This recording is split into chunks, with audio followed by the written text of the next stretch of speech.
Good morning, Andy here. Just walking back from the gym, and I thought I'd drop in as part of my job to just have a conversation. What should we talk about today? Well, I was asked a question by Linda. Again, Linda's got lots of questions, and I love it. And the more questions I get asked, the better. So, what are we going to ask today? I might save Linda's question for Monday, because it's quite a good one. I need to give it a little bit more thought, I think.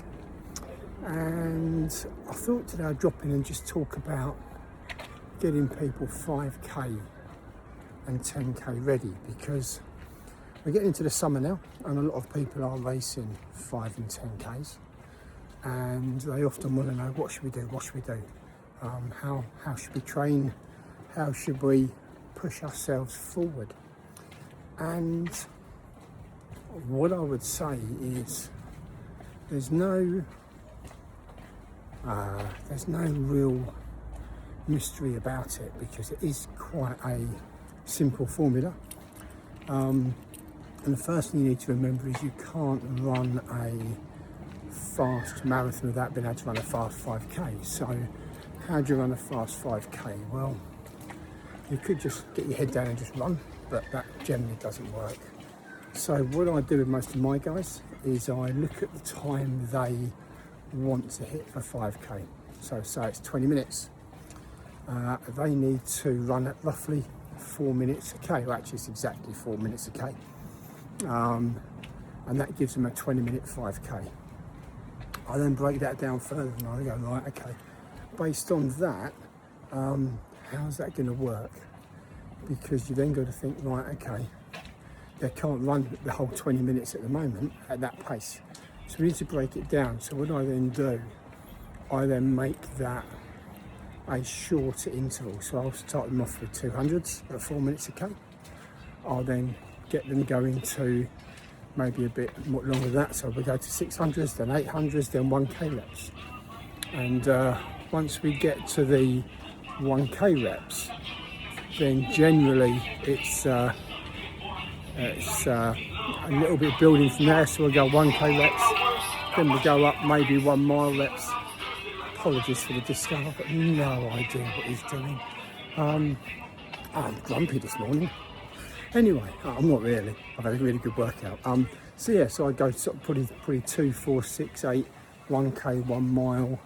And then I'd start repeating those 1k reps again, but slowly trying to dial the pace in and shorten the recoveries between the reps. And from there, you're building.